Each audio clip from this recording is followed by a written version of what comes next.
And let's show this clip about how the U.S. actually funds Iran, actually, ironically enough. So let's show this clip. If you want to understand why the United States cannot mathematically defeat Iran in the Middle East, you have to look at the most absurd, highly classified logistics operation on planet Earth. Every single month, the New York Federal Reserve loads massive wooden pallets wrapped in plastic onto military cargo planes.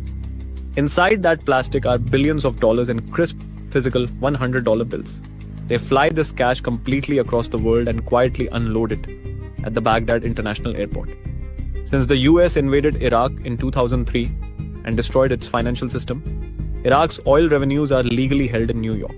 To keep the Iraqi economy from collapsing, Washington has to physically fly Iraq its allowance in hard cash, roughly $10 billion a year. But Washington isn't just feeding Iraq. They are running a direct, physical ATM for their greatest enemy. Here is the unseen market of the dollar auction. When those pallets of US cash land in Baghdad, the Central Bank of Iraq holds a daily auction. The goal is to sell those US dollars to Iraqi import businesses so they can buy goods from the outside world. But Iran is sitting right next door, suffocating under US banking sanctions and desperately starved for physical US currency. So what does Tehran do? The Islamic Revolutionary Guard Corps and Iranian operatives set up thousands of fake shell companies inside Iraq. They forge fake shipping invoices for refrigerators, electronics, and food that do not actually exist.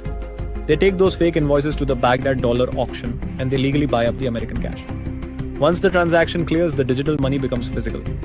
Those crisp $100 bills flown in by the US Federal Reserve are loaded into the back of unmarked trucks, driven straight out of Baghdad, and smuggled directly across the border into Tehran. The United States government is spending millions of dollars to enforce a global financial blockade against Iran, while simultaneously flying billions of dollars in physical, untraceable cash to a country that shares a porous 300-mile border with them. It is the greatest, most ironic geopolitical heist of the 21st century. And here is the most terrifying part of the math. Washington knows exactly what is happening. The CIA and the Treasury Department have tracked the smuggling for a decade. But they are trapped in a geopolitical hostage situation. If the US Federal Reserve stops flying the cash to Baghdad, the Iraqi economy instantly collapses. The dinar hyperinflates, and the Iraqi state falls entirely into the hands of Iranian proxies. But if they keep flying the cash, they are literally, physically, funding the exact regime they are trying to sanction. The empire isn't being defeated by missiles. It is being bled to death by fake invoices.